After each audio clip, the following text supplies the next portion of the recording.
In the heart of New York City, where skyscrapers touched the clouds and luxury cars lined the streets, there lived a woman named Eleanor.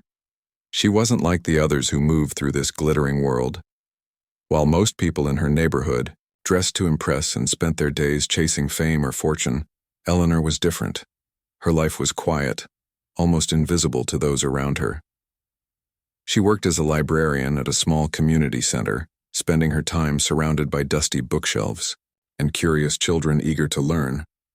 Eleanor didn't own designer clothes or flashy jewelry. Instead, she wore simple outfits, most of them bought from thrift stores, and carried herself with a calmness that made her seem out of place in the fast-paced city. But what really set her apart was her attitude. She had no interest in showing off or competing with anyone. To Eleanor, happiness came from helping others and living a peaceful life.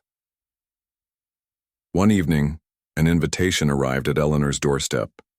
It was for a charity gala hosted by one of the city's most influential women, Victoria Langley.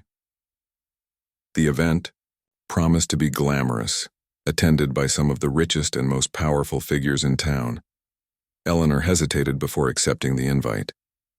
She knew she didn't belong in that world, but something about the idea of supporting a good cause pulled her in. The night of the gala, Eleanor stood in front of her mirror, adjusting the plain blue dress she'd borrowed from a friend. It wasn't fancy, but it fit well enough. She slipped on a pair of old heels and headed out, feeling both nervous and curious about what lay ahead. When she arrived at the venue, the contrast between her and the other guests was impossible to ignore. Women draped in sparkling gowns and men in tailored suits filled the room, laughing and chatting over glasses of champagne. Eleanor felt like a shadow among stars. She tried to blend into the background, grabbing a plate of hors d'oeuvres and finding a quiet corner to observe the scene. But blending in wasn't easy. Victoria Langley spotted her almost immediately. With a sly smile, Victoria approached Eleanor, her voice dripping with mockery as she introduced her to the crowd. "Everyone, meet our little bookworm," she said loudly, drawing attention to Eleanor's modest appearance. The room erupted in polite laughter, though Eleanor could see the judgment in their eyes. As the night went on, whispers followed her wherever she went. Some called her the librarian, while others snickered about her cheap outfit. One man even asked if she'd come to clean up after the party. Each comment stung, but Eleanor kept her composure. She reminded herself why she was there, to support a worthy cause, not to win anyone's approval. What none of them realized, however, was that beneath Eleanor's unassuming exterior lay a secret so shocking it would change everything they thought they knew about her. For now, though, she remained silent, letting their assumptions play out. Little did they know, their ridicule would soon turn into disbelief, and then regret. By the end of the evening, Eleanor left the gala without saying much. As she stepped outside into the cool night air, she couldn't help but feel a mix of sadness and amusement. These people, so consumed by appearances, had no idea who she truly was, and maybe someday they'd find out just how wrong they were about the quiet woman in the thrift store dress. This expanded version sets the stage for the story, introducing Eleanor as a relatable and intriguing character, while highlighting the stark contrast between her and the superficial world she briefly enters. The tone is natural and engaging, designed to keep readers hooked without relying on overly complex language or artificial flair. The morning after the gala, whispers about Eleanor began to spread like wildfire among the city's elite. The same people who had laughed at her the night before couldn't stop talking about her. Something about her quiet confidence and mysterious presence lingered in their minds. It wasn't just idle gossip. It was curiosity mixed with a growing sense of unease.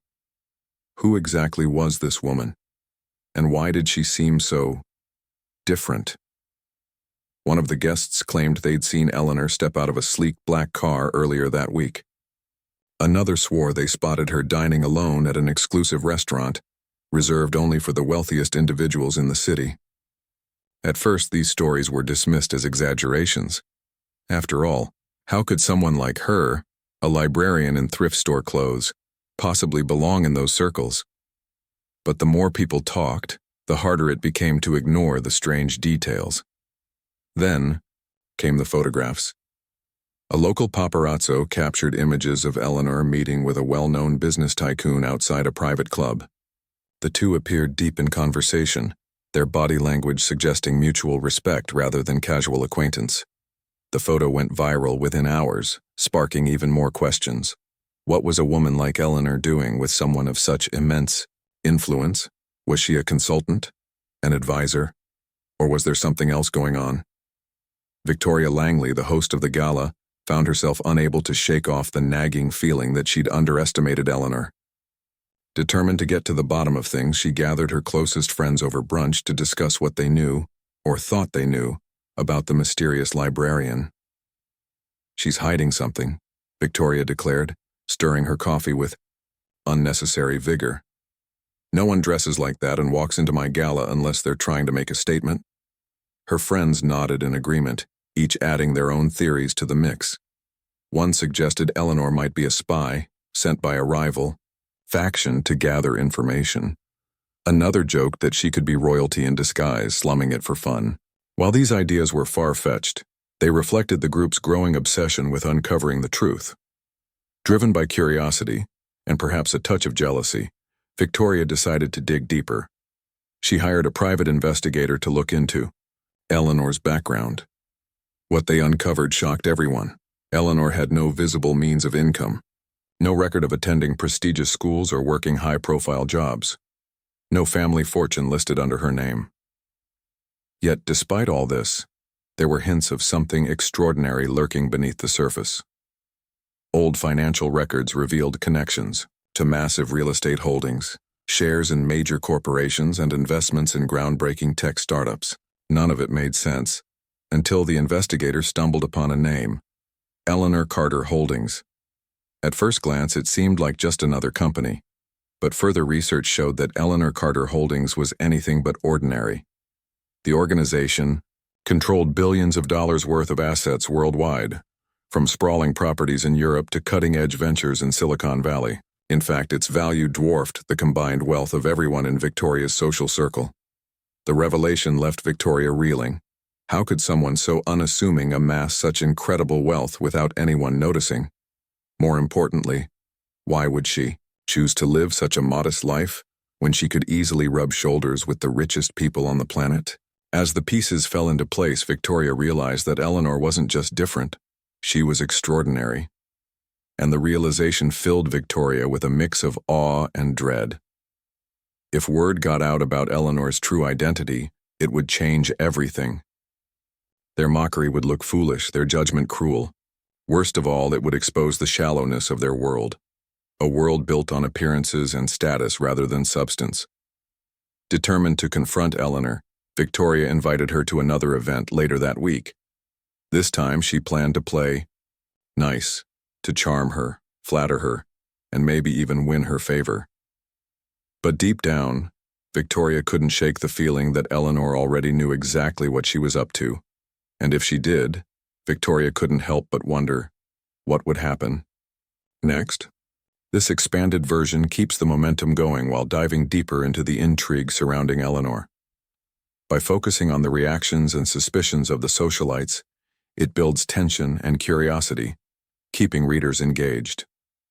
The natural tone and human-centric approach ensure the story feels relatable and authentic, avoiding any artificial or overly polished language. The day of the second event arrived, and Eleanor walked in wearing the same modest dress she'd borrowed from her friend. She didn't bother dressing up this time. She knew exactly what kind of people she was dealing with. The whispers started, almost immediately. This time, though, they weren't filled with mockery. Instead, there was a strange mix of curiosity and nervousness in the air. Everyone wanted to know more about her, but no one dared to approach her directly. Victoria, however, wasn't one to shy away from confrontation. Clutching a glass of champagne in her hand, she made her way toward Eleanor with a forced smile plastered across her face. "Eleanor," she began, her voice dripping with sweetness that sounded anything but genuine. "I must say, I've been meaning to get to know you better." Eleanor looked at her, her expression calm and unreadable. "Is that so?" she replied. softly taking a sip from her own drink. Her tone was polite but distant, as if she already knew what Victoria was up to. Yes, Victoria continued, leaning in slightly. You're such an interesting person. So humble, so grounded. It's refreshing, really. She paused, searching for the right words. But I have to admit, I'm curious. What brings someone like you to events like this? For a moment, Eleanor said nothing. She simply stared at Victoria, her eyes sharp yet calm. Then, with a small shrug, she answered, I came because I thought it might be nice to support a good cause. Isn't that why we're all here? Her response caught Victoria off guard. She had expected hesitation or defensiveness, not this quiet confidence. Flustered, she tried again. Of course. But still, you must have connections, right? People don't just show up at places like this without some kind of network. Eleanor tilted her head slightly, her lips curving into the faintest hint of a smile. Connections can mean many things, she said evenly. Sometimes they're about wealth or power. Other times they're about trust, kindness, or shared values. Which kind do you think matters most?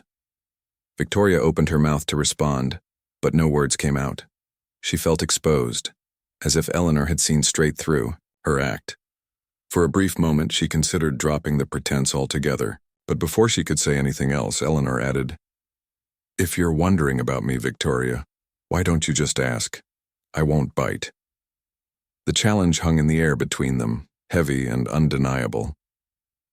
Victoria hesitated, unsure whether to take the bait.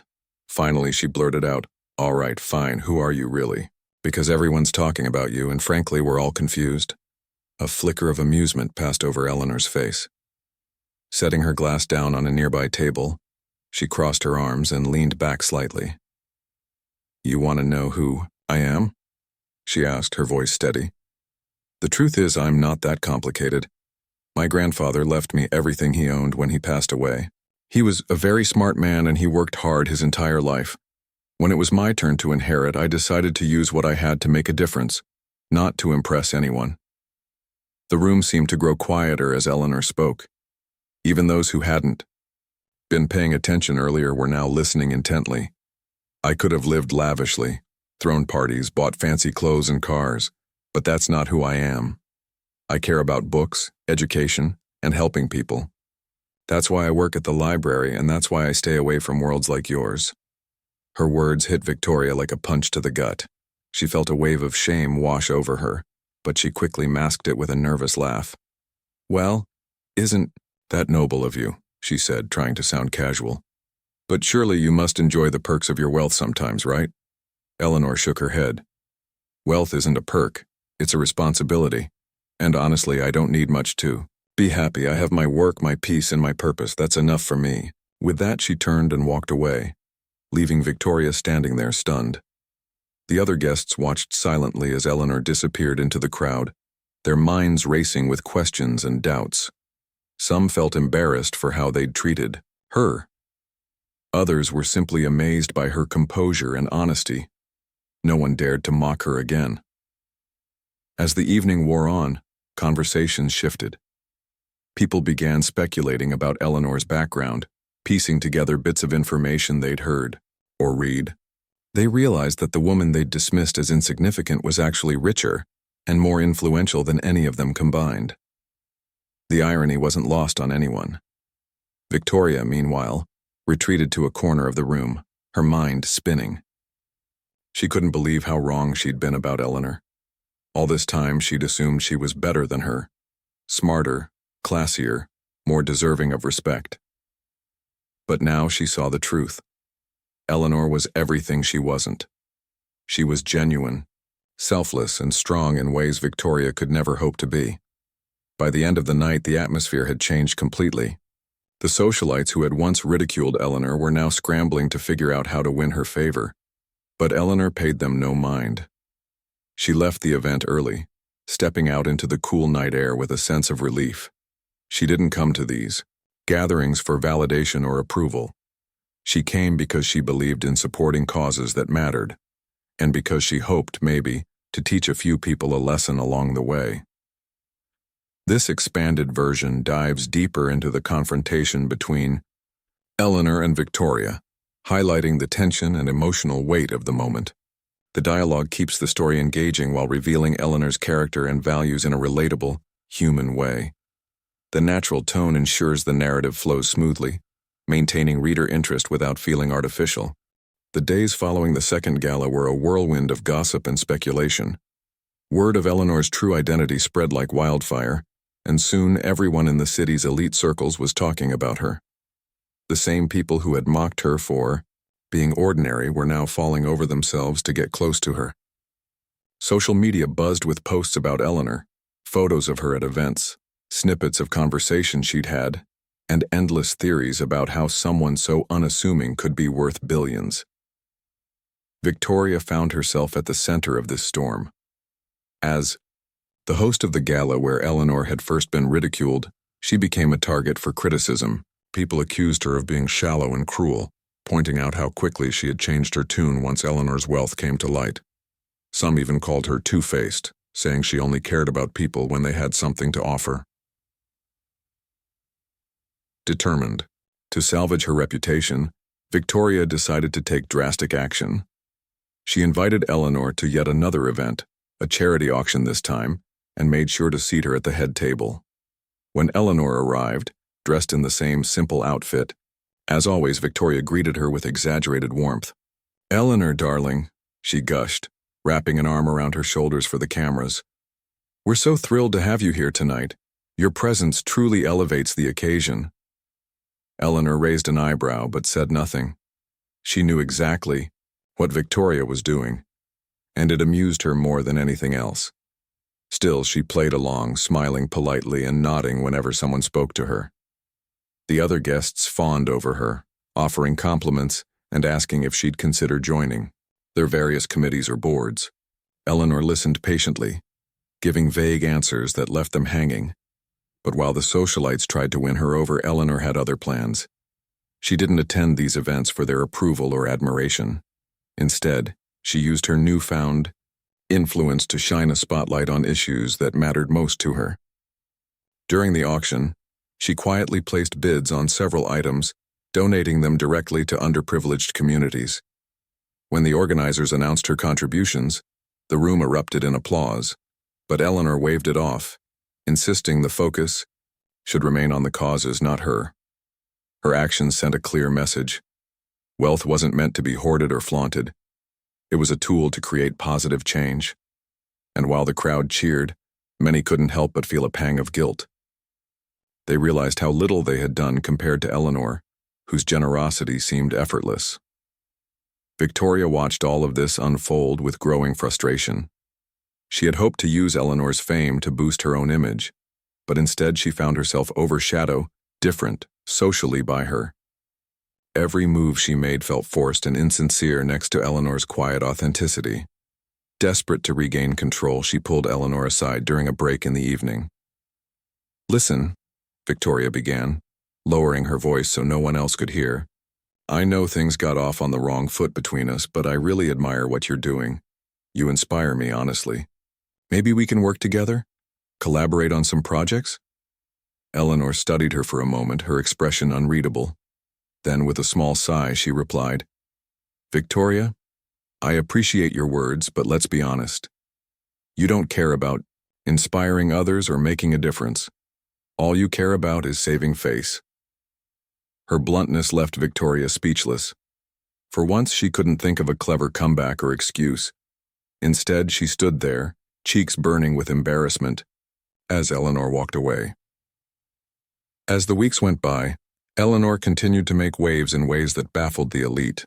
She funded scholarships for low-income students, built libraries in underserved neighborhoods, and supported grassroots organizations working to tackle inequality.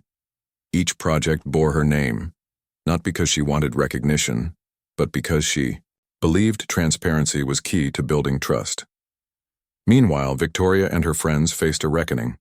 Their attempts to cozy up to Eleanor backfired spectacularly when news outlets began investigating their past behavior.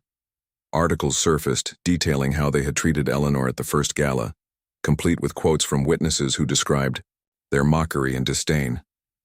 Public opinion turned against them almost overnight, and sponsors started pulling out of their events. Humiliated, Victoria tried one last time to apologize to Eleanor. She showed up at the community center where Eleanor worked, clutching a bouquet of flowers and looking genuinely remorseful. "Eleanor," she said softly, "I owe you an apology. I judged you unfairly, and I'm sorry. I see now how wrong I was." Eleanor looked up from the book she was reading, her expression calm but firm. "Apologies are easy," she said. "What matters is whether you've learned anything from this experience." "I have," Victoria insisted. "I realize now that I've been chasing the wrong things: wealth, status, appearances. It's empty, meaningless. I want to do better." For a long moment, Eleanor said nothing. Then, with a slight nod, she replied, "If you mean that, prove it. Start by helping those who need it most, not because it looks good, but because it's the right thing to do." With that, she turned back to her book, leaving Victoria standing there unsure of what to say next. As she walked away, Victoria felt a strange mix of shame and hope. Shame for how far she had fallen, and hope that maybe, just maybe, she could start over. By the end of the month, the social scene in the city had changed dramatically. Those who had once dismissed Eleanor as insignificant now followed her example, volunteering at shelters and supporting charitable causes. Not everyone did it for the right reasons. Some still craved attention or redemption, but even their efforts made a difference. Eleanor, however, remained unchanged. She continued living her quiet, purposeful life, untouched by the chaos she had sparked. To her, none of this was about revenge or proving a point. It was about showing people that kindness, humility, and integrity mattered more than any amount of money or fame. And in doing so, she taught them a lesson they would never forget. True wealth isn't measured in dollars or designer labels. It's measured in the lives you touch and the legacy you leave behind.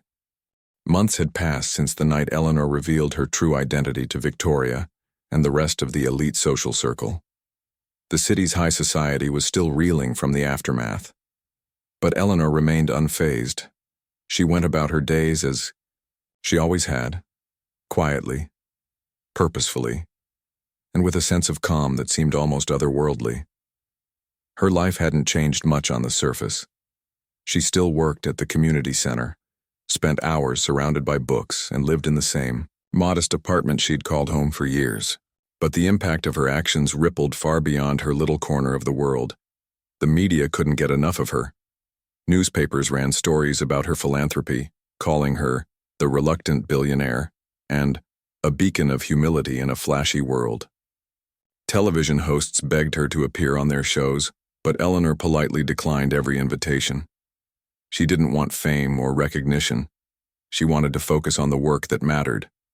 Instead, she let her projects speak for themselves. Libraries popped up in neighborhoods that had never had access to books before. Scholarships were awarded to students who dreamed of going to college but couldn't afford it. Food banks received donations large enough to feed entire communities for months. People began to see Eleanor not just as a wealthy woman, but as someone who used her resources wisely and selflessly. Her generosity inspired others to take action, too. Some of the same socialites who had once ridiculed her started volunteering at shelters or sponsoring educational programs. They weren't doing it perfectly. Some still craved attention or praise, but even their imperfect efforts made a difference. Slowly, the culture of the city began to shift. Conversations that once revolved around designer handbags and exclusive parties now included discussions about inequality, education, and how to help those in need. Victoria, meanwhile, found herself struggling to adapt to this new reality. After her failed apology at the community center, she tried to reinvent herself. She threw herself into charity work, organizing fundraisers and visiting schools in underserved areas. At first, people were skeptical. They saw her sudden change as insincere, another attempt to polish her tarnished image. But over time, something surprising happened. Victoria started to mean it.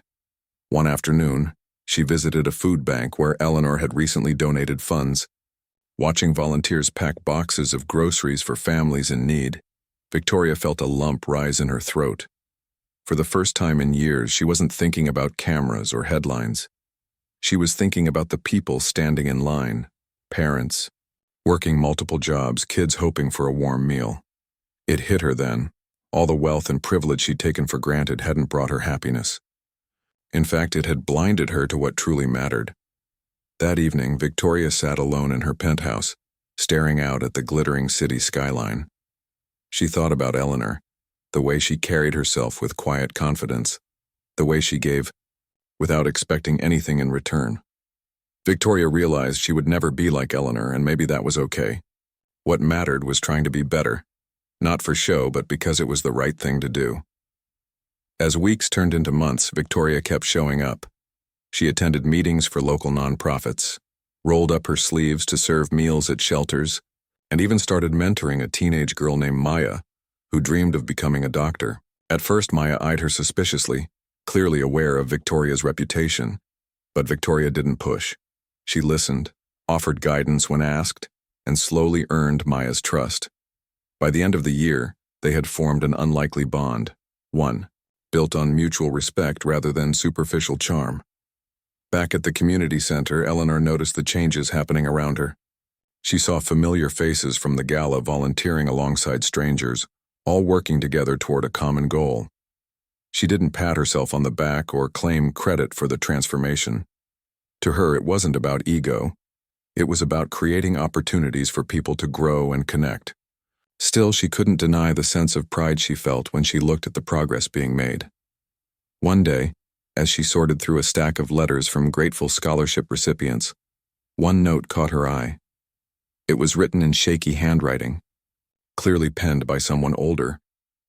The letter thanked Eleanor for funding a program that taught seniors how to use computers.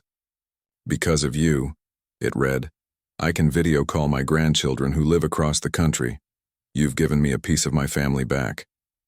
Eleanor smiled softly as she folded the letter and tucked it into her desk drawer. Moments like these reminded her why she did what she did.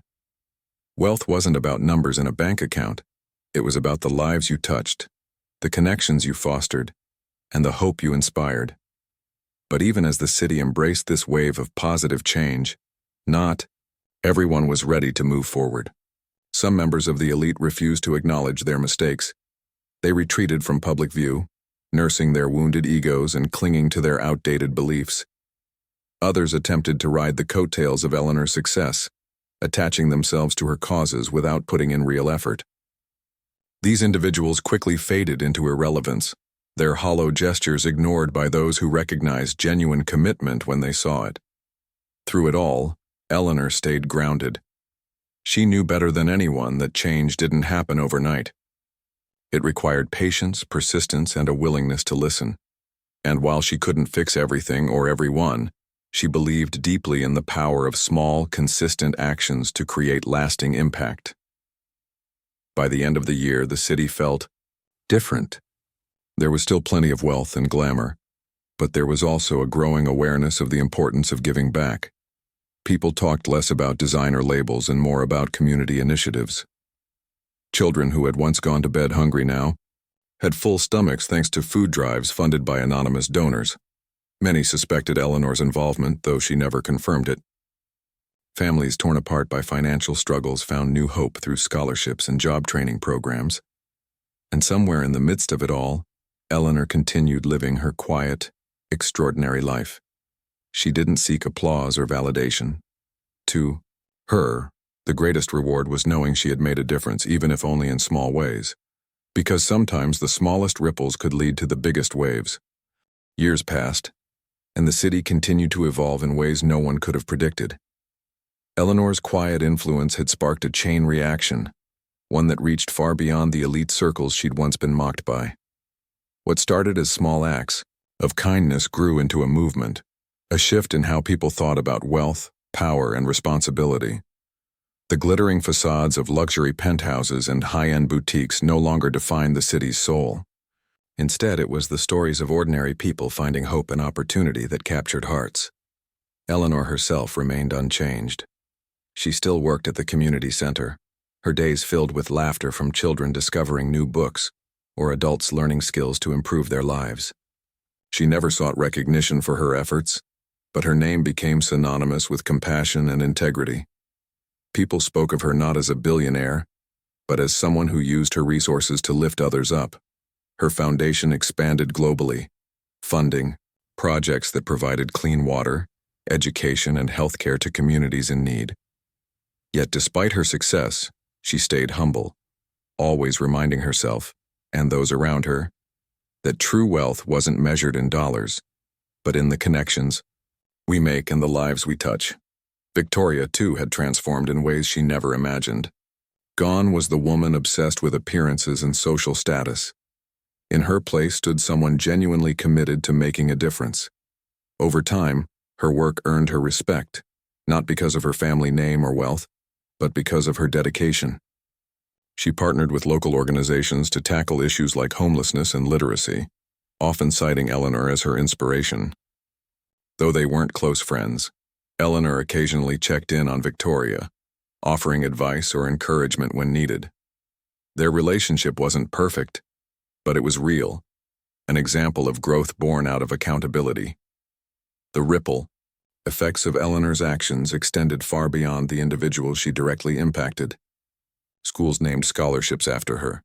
Libraries displayed plaques honoring her contributions, and entire neighborhoods thrived thanks to the programs she funded.